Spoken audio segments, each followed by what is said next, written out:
किसी भी जगह पे जब आप काम करते हैं तो वहां पे कुछ क्वेश्चंस होती हैं, हर रूम के हवाले से, हर जगह के हवाले से। और हर किसी भी प्लेस पे जो आप काम करते हैं, चाहे वो लैब का है, वो इमेजिंग का है, कुछ भी है, तो उसमें कुछ ना कुछ क्वेश्चंस होती हैं। जैसे आपकी स्टीराइल प्रिपरेशन है अगर, तो आप उसमें वहां पे क्वेश्चन नोट लिख के लगाएंगे कि भाई आउटसाइडर्स यहाँ अलाउ नहीं है, या यहाँ पे सिर्फ जो है वो पीपी पहन कर ही आपने आना है। तो ये चीजें, इस तरह आपकी कैथ लैब के हवाले से भी कुछ क्वेश्चन नोट्स होते हैं। वो क्वेश्चन नोट्स हो सकते हैं पेशेंट के हवाले से कि पेशेंट का वेट इतना होना चाहिए। जो टेबल होता है आपका, उसकी एक वेट लिमिट होती है। मोस्टली जो टेबल होते हैं ना, उनकी वेट लिमिट होती है 250 kg तक। अब जो पेशेंट होते हैं वो ना उतनी छोटी सी कन्फाइंड सी प्लेस पे वो फिट नहीं हो रहे होते। और बहुत ज्यादा जो हेल्दी और बल्कि पेशेंट्स होते हैं उनके लिए लेटे रहना, या जिनकी कमर में दर्द होती है उनके लिए लेटे रहना बहुत ज्यादा डिफिकल्ट होता है, बहुत मुश्किल होता है उन लोगों के लिए। तो पेशेंट को ये चीजें भी पहले बतानी चाहिए। फिर जो आपको तंग कर रहे होते हैं वार्ड में ही पेशेंट्स, या रास्ते में जो गिर पड़ रहे होते हैं, वही टेबल पे आके भी उनके भी गिरने के चांसेस ज्यादा होते हैं। तो इस तरह के कॉशन नोट्स जो हैं, जो आपने लिख के लगाने होते हैं, बताने होते हैं। जिनका बीएमआई ज्यादा होता है, बॉडी मास इंडेक्स, वो चीजें जो हैं वो आपने पहले से कैलकुलेट करनी होती हैं कि भाई इसका बीएमआई कितना है। तो वो वैसे पेशेंट की फिजिक देख के भी पता लग जाता है। अब पेशेंट की फिजिक, पेशेंट का वेट क्यों जरूरी है, इससे ये भी पता चल जाता है इसको आपने टोटल मेडिसिन की डोज कितनी देनी है, आपने इसके लिए कैथेटर कौन सा लेना है। लाइक अगर हम फीमेल्स हैं और हम उनके लिए जेएल 3.5 लेते हैं नॉर्मल, फीमेल्स के लिए हम जेएल और जेआर जो है वो 3.5 यूज करते हैं। बट जो बल्कि पेशेंट्स होते हैं, हम उन्हीं में इनका साइज मेल वाला यूज कर लेते हैं, वो JL4 यूज कर लेते हैं हम लोग, JR4 यूज कर लेते हैं। तो ये साइज पे डिपेंड करता है पेशेंट के। अगर वो बल्कि है तो आपको उसके लिहाज से चीजें भी चेंज करनी पड़ती हैं। इसलिए पेशेंट का वेट, पेशेंट की हाइट, ये चीजें बहुत ज्यादा जरूरी होती हैं। JL and JR are the Judkins right and Judkins left. These are the catheters that are used in the coronary angiography. Okay, ये जब आगे हमने पढ़ना है फर्दर, उसमें आगे हमने कैथेटर्स, डिवाइसेस, इनके बारे में हमने कुछ डिस्कस करना है। फिर अब हम ये पढ़ेंगे कि हमारी कैथ लैब में जो सेफ्टी हैजर्ड्स हैं वो कौन कौन से हो सकते हैं। उनमें एक तो ये है कि इमोबिलाइज डिवाइसेस होनी चाहिए वहां पे पेशेंट को होल्ड करने के लिए। जो बहुत ज्यादा इरिटेबल एजिटेटेड से पेशेंट्स हैं, उनको आपने इमोबिलाइज करने के लिए बेल्ट्स वगैरह बांधने होते हैं, बेल्ट्स लगाने होते हैं। या उनका जो आर्म है उसके लिए आर्म होल्डर होना चाहिए, ठीक है, आर्म रेस्ट होना चाहिए, ताकि उनका पेशेंट की जो ईज है, इट कम्स फर्स्ट। पेशेंट आपका जो है ना वो पुरसुकून होना चाहिए उस टेबल पे। अगर उसके टांगों में दर्द है, आप उसको दबा सकते हैं, ठीक है। पेशेंट को आपने जो है वो सुकून में रखना है। अब कुछ सेफ्टी हैजर्ड्स हैं जो हमारी कैथ लैब में हो सकते हैं। कैथेटराइजेशन से ही निकला, इसको हम कैथ लैब कहते हैं क्योंकि आप इसमें कैथेटर्स यूज करते हैं। वहीं से निकला है कार्डिक कैथ लैब। तो अब कैथ लैब में कौन कौन से हो सकते हैं, आप लोग अपने जहन के मुताबिक बताएं क्या क्या चीजें हो सकती हैं कैथ को जहन में रखते हुए। क्या क्या हो सकता है? रेडिएशंस। सबसे पहले आ गया रेडिएशन। नंबर 2,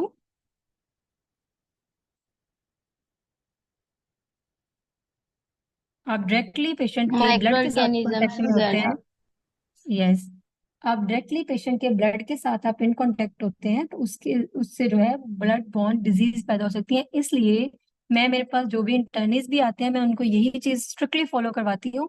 पेशेंट को आपने, बेशक आपने पेशेंट का जाके कंट्रास्ट फ्लो चेक करके आना है सिटी में। आपने जब पेशेंट को कंट्रास्ट देना होता है तो देने से पहले आपने उसकी आईवी पे यूं हाथ रख के चेक करना होता है कि वो एक्स्ट्रा विजेट ना हो, उसका हीमाटोमा ना बने हो। तो क्या करते हैं, उसको आप चेक करने के लिए भेजते हैं। विद इन सेकेंड्स वो आपने करके चेक वापस आना होता है। उसके लिए भी आप लोगों को ग्लव्स पहनने चाहिए। Your safety comes first. Blood born disorders बहुत ज्यादा होती हैं। जो हेपेटाइटिस है वो तो बहुत जल्दी पेशेंट से जो है वो हो जाता है, मुंतकिल हो जाता है। तो इसलिए आपने कहीं पे भी काम करना है, लाजमी ग्लव्स पहने। मैंने, जो पुराने काम करने वाले लोग हैं उनकी ये प्रैक्टिस मैंने बहुत गलत देखी है। वो लोग तो इजीली वार्ड अटेंडेंट्स वगैरह, हेल्पर्स वगैरह, इवन नर्सेज, ये जो आईवी लगा रही होती हैं, ये ग्लव्स नहीं पहनती है, कहती हैं जी प्रिक नहीं सही से होता हमारे से। अपने आप का ख्याल पहले रखें, ठीक है। तो इसलिए पेशेंट के हमेशा ये कैथ लैब से पहले पेशेंट के हेपेटाइटिस B, C, पेशेंट का एड्स वगैरह का टेस्ट ये करवाया जाता है। ओके, तो रेडिएशन इसमें आ गया। उसमें रिस्क पे दोनों हो सकते हैं, स्टाफ भी पेशेंट्स भी। अच्छा, आइंदा के बाद मैं जो पीटीएस लिखूंगी इट्स मीन पेशेंट्स। फिर ब्लड प्रोडक्ट्स जो हैं, इनसे ब्लड बॉर्न डिजीज हो सकती हैं। ब्लड बॉर्न डिजीज कौन कौन सी होती हैं? वो उसमें हेपेटाइटिस है, उसमें एड्स हो गया, उसमें अ, कोई भी जो डिजीज जो है वो एक से दूसरे में मुंतकिल हो सकती है। वो तो ये भी किस में हो सकती है? स्टाफ में भी हो सकती है, पेशेंट्स में भी हो सकती है। ठीक है जी।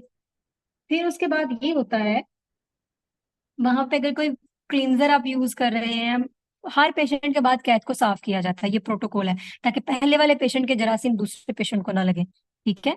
तो क्योंकि वहां पे ब्लड से आप डायरेक्टली इन कांटेक्ट होते हैं, इन्वेसिव प्रोसीजर होता है, माइल्ड इन्वेसिव प्रोसीजर होता है, इसलिए फौरन से उसको साफ करवाया जाता है। फिर इसके अलावा जो है, कुछ इंजरीज ऐसी होती हैं अर्गोनॉमिक, या I think ergonomic, I don't know what the word is. इसमें जो इंजरीज जो है वो किस तरह की हो सकती है कि जब पेशेंट को आप शिफ्ट करवा रहे होते हैं, पेशेंट गिर सकता है, गिरने के चांसेस होती हैं। जब आप टेबल पे शिफ्ट करते हैं पेशेंट, मैंने बताया वो टेबल बिल्कुल बिल्कुल छोटा सा होता है, जैसे आपने सीटी स्कैन कराया या एक्सरे का टेबल, लेट्स सपोज एक्सरे का तो फिर भी थोड़ा सा साइज में बड़ा होता है। ठीक है। तो इनमें क्या होता है कि पेशेंट के गिरने के चांसेस होते हैं, ठीक है, लिफ्टिंग से, टाइट स्पेस में। फिर वो स्लिप कर सकता है, इस तरह के जो है वो आ सकते हैं। वो स्टाफ में भी हो सकते हैं, पेशेंट को अगर आप टेबल पे शिफ्ट करवा रहे हैं उस दौरान भी हो सकते हैं। तो वो पेशेंट जो है वो गिर सकता है, स्लिप हो सकता है, वो स्टेयर से गिर सकता है चढ़ते हुए, लिफ्ट में, या कुछ भी। तो वो जो है ये सारे कुछ सेफ्टी हैजर्ड्स हैं जो पेशेंट में आ सकते हैं। फिर एक चीज होती है कि पेशेंट, या तो उसको फोबिया है, फोबियाज भी इसमें डेवलप हो सकते हैं। कि पेशेंट जो है वो, अगर कुछ लोग होते हैं उनको सबसे पहला फोबिया डेवलप क्या होता है जब कैथ लैब में इनको टेबल पे लेके आते हैं, आप हमें सुन करेंगे, पहला क्वेश्चन उनका ये होता है। उनको ये होता है कि हमें दर्द ना हो। तो उनको पहली चीज ये बतानी होती है कि आप जो है, एक निडल फोबिया यहाँ हम लिख सकते हैं, उनको निडल का फोबिया होता है। तो उनको पहले काउंसल करना होता है कि मैं सबसे पहले, वैसे भी पहली बात मैंने आपको जो बताई कि हमने जो जो प्रोसीजर करना है पेशेंट को साथ साथ वो एक्सप्लेन करना है। अगर आप ये कह आपने प्रोसीजर स्टार्ट किया है, लेट्स सपोज आपने उसको शीट पास करनी है, तो मैं पहले उसको ये कहूंगी कि अभी मैं आपको इंजेक्शन लगाने लगी हूँ, या अभी हम आपको सुन करने का टीका लगाने लगे हैं, आपकी जगह सुन हो जाएगी, उसके बाद हम आपके निडल पास करेंगे। फिर जब निडल पास करनी है बताना है, मैं आपको हल्की सी सुई चुभेगी, ये कह देना है। इससे पेशेंट मेंटली प्रिपेयर हो जाता है। तो ये कुछ हैजर्ड्स हैं जो वहां पे हो सकती हैं, कुछ पेशेंट्स के लिए हैं, कुछ स्टाफ के लिए हैं। रेडिएशन तो सबके लिए है, जो पेशेंट है जो स्टाफ है उन दोनों के लिए है। ठीक है। तो पेशेंट के ये जो गिरने वाले ये होता है, ergonomics जो होते हैं हैजर्ड्स, उनमें ये हो सकता है कि आप उसको इमोबिलाइजिंग डिवाइसेस यूज करें। जो पेशेंट आपको पता लग जाता है ना इरिटेबल है, आप उनके लिए ये डिवाइसेस यूज कर सकते हैं। ठीक है। अब ये है कि हमारा जो एक साइट है, ईसीजी का साइट है, उसमें कौन कौन सी चीजें होती है, बहुत सारी चीजें मैं आपको पहले बता चुकी हूँ। तो जो कार्डिक स्विट है, उसके लिए आपकी, या कार्डिक कैथ लैब की प्रिपरेशन क्या होती है? वन बाय वन अब आप मुझे ये बताएं, क्या क्या चीज मौजूद होनी चाहिए अपने जहन में, एक इमेजिन करें जो हमने पढ़ी है, उसके अकॉर्डिंग आपके लिहाज से एक कैथ लैब में कौन कौन सी चीज होनी चाहिए? सबसे मेन जो कार्डियो के हवाले से है वो क्या होता है? ECG monitor. और ईसीजी मॉनिटर क्यों जरूरी है? क्योंकि ड्यूरिंग प्रोसीजर आपने पेशेंट को देखना होता है, पेशेंट की ईसीजी चेंजेस आपने साथ साथ देखने होते हैं। बिकॉज लाजमी नहीं है कि एक बार एमआई हो गया तो दोबारा नहीं होगा, या आप प्रोसीजर कर रहे हैं, स्टेंट डाल रहे हैं तो एमआई नहीं होगा। ड्यूरिंग प्रोसीजर भी पेशेंट को एमआई हो जाता है, और मोस्टली ड्यूरिंग प्रोसीजर जब री एमआई होता है इस तरह से, तो उसमें पेशेंट की डेथ भी हो जाती है। तो इसलिए ईसीजी मॉनिटरिंग बहुत जरूरी है। ईसीजी मॉनिटरिंग के लिए एक तो आपके इलेक्ट्रोड्स इलेक्ट्रोड्स आपके जो हैं वो अच्छी हालत में होने चाहिए। ठीक है। फिर आपकी लीड्स जो है वो वर्किंग होनी चाहिए। अगर आपका जो मॉनिटर है उसमें, हीमोडायनेमिक मॉनिटर जो है उसमें अगर कोई एक पार्ट भी फंक्शन नहीं कर रहा होता, आप अपना प्रोसीजर स्टार्ट नहीं करते, बिकॉज एवरीथिंग इज इम्पोर्टेंट।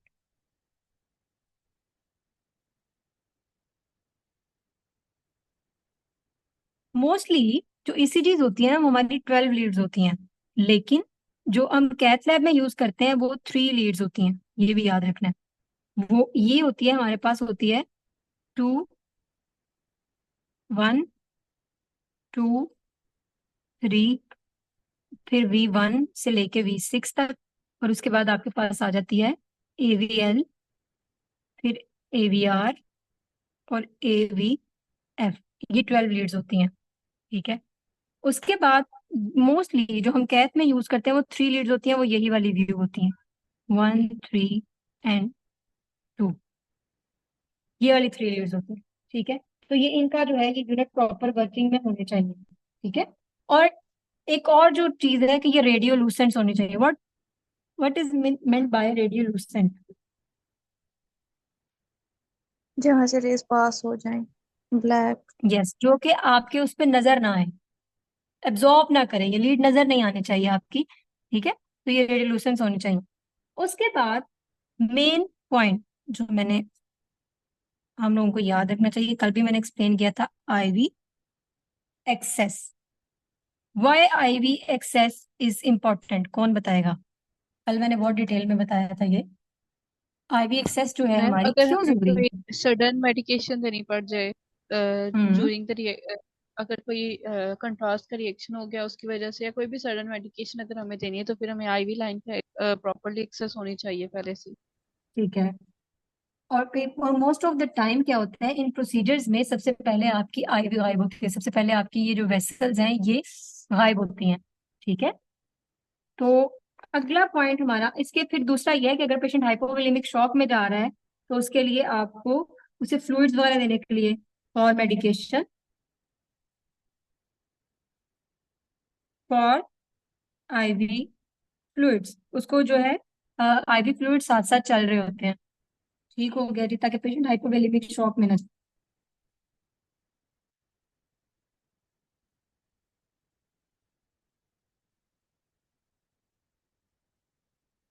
फिर एक और चीज जो सबसे इम्पोर्टेंट है वो है आपकी मेडिकेशंस।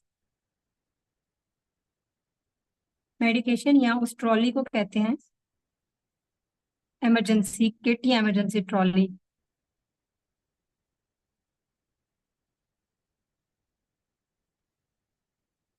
ये होनी चाहिए। ठीक है। जो इमरजेंसी ट्रॉली होती है उसमें इमरजेंसी ड्रग्स होती हैं, उसमें आपके ड्रग्स और उनके एंटेगनिस्ट होने चाहिए। लाइक अगर आप फेंटेनाइल दे रहे हैं या मॉर्फिन वगैरह कोई नारकोटिक एजेंट्स आप यूज कर रहे हैं, ठीक है, नलेक्सोन वगैरह, तो नारकोटिक अगर आप यूज कर रहे हैं तो उसका एंटेगनिस्ट होना चाहिए। ठीक है। जिसको आप कहते हैं नलेक्सोन। और मुझे ये बताएं कि हम फार्मा में बहुत ज्यादा पढ़ते हैं, बेंजोडाइazepines का एंटेगनिस्ट क्या होता है?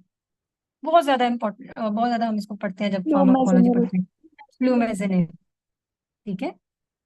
तो फिर उसके बाद जो है आप लोगों को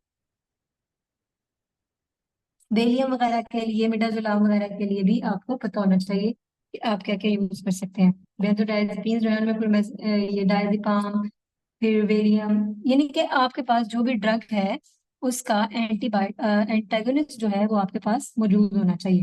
ठीक हो गया। अब अगला हमारा फिर से एक बड़ा टॉपिक हमारा बनता है टाइम आउट का। टाइम आउट एक टॉवल हो सकता है, टाइम आउट एक कपड़े का पीस हो सकता है। ये चीज बहुत जरूरी है। ठीक है। अब कल के टॉपिक में आपको टाइम आउट का क्या समझ आया, क्या होता है टाइम आउट?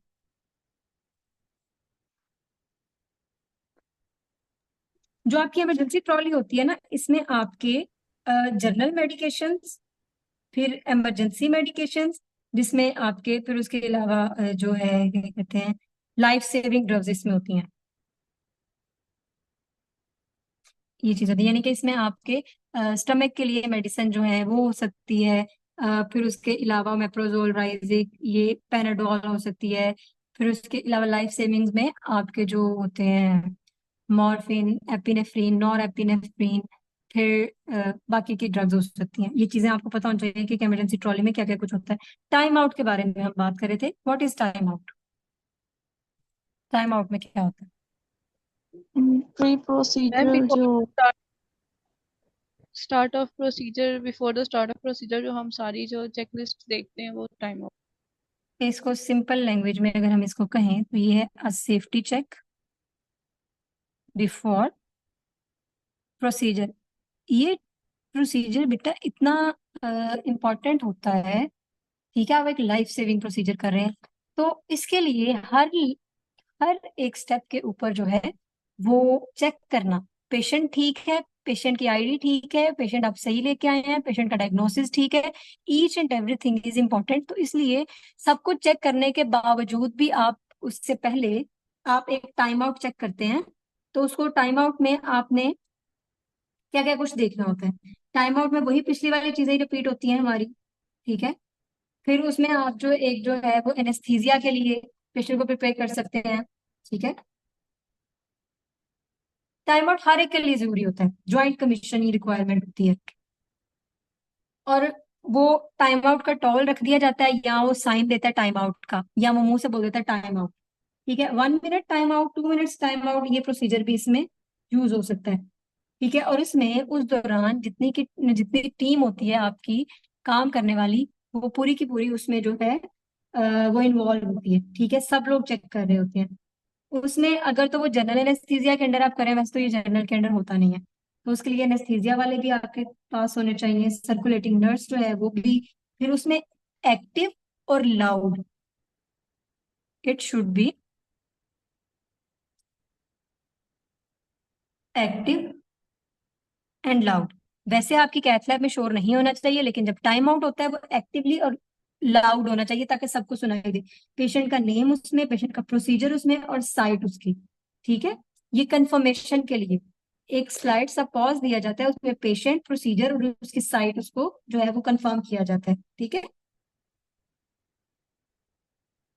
ये एक इंपॉर्टेंट सेफ्टी बिहेवियर होता है।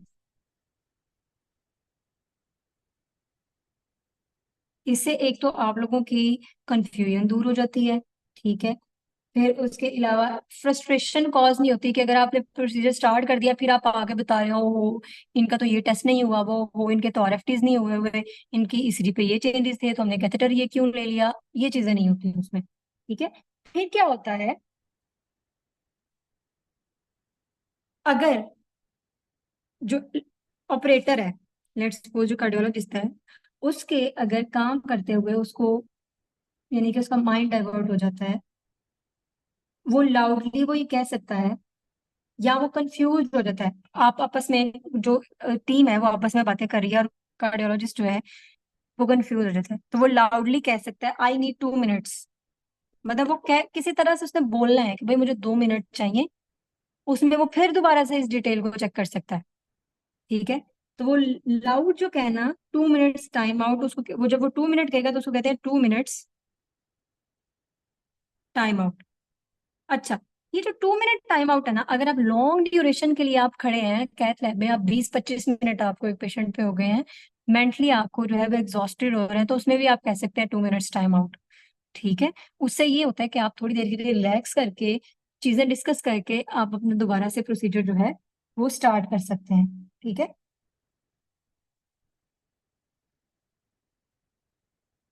और फिर क्या होता है, ये जो 2 मिनट्स टाइम आउट है, ये जो सर्कुलेटरी टीम है उस वो भी यूज कर सकती है इसको। कैसे, एक पेशेंट है और उसके लिए आपको बहुत सारी मेडिकेशन जो है उसकी जरूरत एट अ टाइम पड़ सकती है, आपको उसको एनजिसेट देनी, नाइट्रोग्लिसरीन देनी पड़ सकती है, आप उसको नॉरेपिड देना पड़ सकता है। तो वो नर्स को आप एट अ टाइम जो है, सर्कुलेटरी नर्स भी एक होती है, एक उसके साथ रहता है, एक सर्कुलेटरी नर्स भी होती है। तो आप उसको कह रहे हैं मुझे GR4 दे दें, मुझे ये भी दे दें, ये भी दे दें, यानी कि कार्डियोलॉजिस्ट ने उसको एक ही मिनट में बहुत ज्यादा क्वेश्चन कर दिए, तो वो भी उस टाइम पे लाउडली कह सकती है आई नीड 2 मिनट्स, कि वो उतनी देर में जो है वो अरेंज कर ले चीजें, ठीक है। उसको कहते हैं 2 मिनट्स टाइम आउट। वो टेक्नीशियन ले सकता है, या 2 minute team 2 minute time out हो सकता है, नर्स 2 मिनट्स टाइम आउट, हर एक जिसको जरूरत है वो ये कह सकता है, ठीक है। मकसद सिर्फ इतना है कि पेशेंट का नुकसान ना हो, माइंड आपका फ्रेश हो, आप इजीली हर तरह के काम जो है वो कर सके, ठीक है जी। लेकिन ये सब चीजें उस टाइम तक पॉसिबल है, या उस टाइम तक हुई है अगर करनी है, अगर पेशेंट पे है, उस टाइम पे आप 2 मिनट आउट भी नहीं करें, ठीक है। अगर पेशेंट पारा पे है तो स्टोरिएट नहीं होता। ठीक है। अगला है, यहाँ तक था हमारा टाइम आउट का। अब जिनके टाइम आउट से रिलेटेड जो क्वेश्चन है, जो कल मेरी क्यूरीज आ रही थी, वो मेरे से इस बारे में कोई क्वेश्चन है तो पूछ सकते हैं। अगला हमारा जो, आई थिंक 3-4 मिनट रह गए हैं हमारे पास। जी बताएं। ये मैम जो आपने बताया, मैंने कल लेक्चर में लिया था तो वहाँ बुक से पढ़ा था, तो वो इसका ये तो समझ आ गया कि चेकलिस्ट था, लेकिन ये टाइम ऑफ हाँ टावल ये समझ नहीं आई, ये जरा एक्सप्लेन कर। बेटा, टाइम आउट टॉवल का मतलब ये है कि एक टॉवल होता है या एक कपड़ा होता है, उसके ऊपर टाइम आउट लिखा होता है, उसको आप बिछा देते हैं। या आप लाउडली बोल दें या आप उसको बिछा दें, वो टाइम आउट टॉवल होता है। या साइन बना देते हैं, मैंने आपको पहले भी बताया था कि मतलब कहने के डिफरेंट तरीके हैं। या आप टी का साइन बना दें टाइम आउट, या आप मुंह से बोल दें टाइम आउट, या आप वो टॉवल रख के कह दें टाइम आउट। ठीक है, एक मतलब क्वेश्चन नोट है एक तरह से। ठीक है। अब है हमारे पास स्टीराइल प्रेपरेशन, यानी कि हमारी अब स्टीराइल कौन कौन सी चीजें स्टरलाइज होनी चाहिए। पहले तो मुझे ये क्वेश्चन है मेरा आप लोगों से कि स्टीराइल प्रिपरेशन क्यों जरूरी होती हैं, ये क्यों जरूरी है। मैम ताकि कोई भी इंफेक्शियस एजेंट या कोई भी माइक्रो ऑर्गेनिज्म पेशेंट के अंदर ना चला जाए प्रॉपरली, ठीक इसलिए है, हम गुड। पहले ही प्रिकॉशंस लेते यस, बिल्कुल ऐसा ही है। अब स्टीराइल प्रिपरेशन में सबसे पहले जो चीज नेसेसरी है, वो सेल्फ हमारी अपनी है। वहां पे उस टेक्निक को कहते हैं ए एब्सेंट। सेप्टिक का मतलब है आप माइक्रो ऑर्गेनिजम्स। ठीक है, यानी कि माइक्रो ऑर्गेनिजम्स जो है वो एब्सेंट होने चाहिए, एसेप्टिक टेक्निक्स में यूज होती है।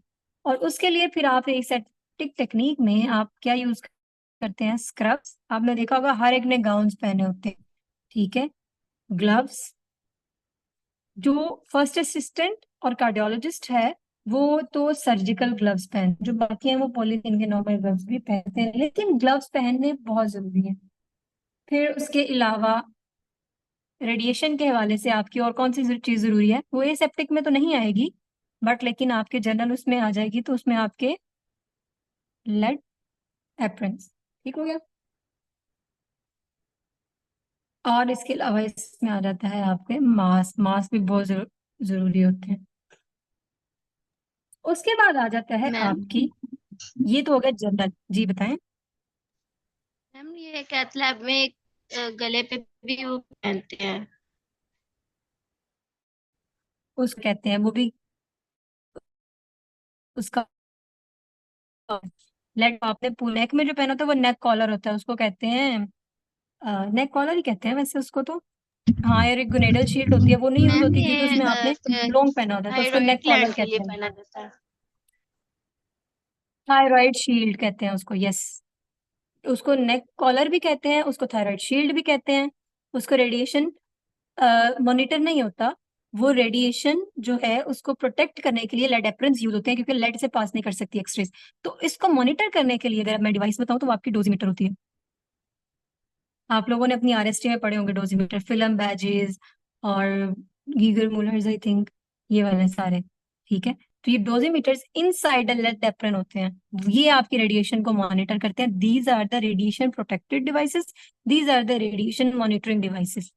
अच्छा, वेस्कुलर सेटअप अब आ गया। स्टीराइल में हमारा एक तो सेल्फ वाल आ गया, फिर वेस्कुलर साइट प्रिपरेशन आ गया। वेस्कुलर साइट यानी कि जो आपने एक्सेस ली है, फेमरल ली है या रेडियल ली है। ये एक्सेस की जो कौन कौन सी हम एक्सेस यूज कर सकते हैं वो भी इंशाल्लाह हम आगे पढ़ेंगे, रेडियल फेमरल। फिर इन दोनों का कंपैरिजन होता है, ये भी हम पढ़ेंगे, ये बहुत इंपॉर्टेंट है पेपर के लिए। ठीक है, तो अब हमारा जो वेस्कुलर एक्सेस प्रोसीजर है वो भी एक तो हमारा स्टीराइल होना चाहिए। ठीक है, अगर तो आप ले रहे हैं फेमरल में, उसके लिए क्या होता है, फर्स्ट ऑफ ऑल पेशेंट का वो नहीं,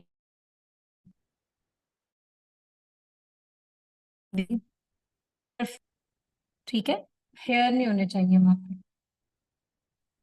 जब आप फेमरल अप्रोच यूज कर रहे थे। ठीक है, उसके अलावा आप यूज करते हैं रेडियल, उसके लिए भी आपकी जो रिस्ट है वो हेयर फ्री होनी चाहिए, क्योंकि अगर यहाँ पे बहुत ज्यादा हेयर होंगे इस एरिया में, मेल के स्पेशली होते हैं, तो वो इस जगह से लेना मुश्किल हो जाता है, नजर नहीं आता कुछ। तो इसलिए सबसे पहली क्वेश्चन जो है स्टीराइड के लिए, और फिर जो बाल है वो बहुत ज्यादा माइल्ड है, तो इसलिए उसका हेयर फ्री उस एरिया का होना जरूरी होता है।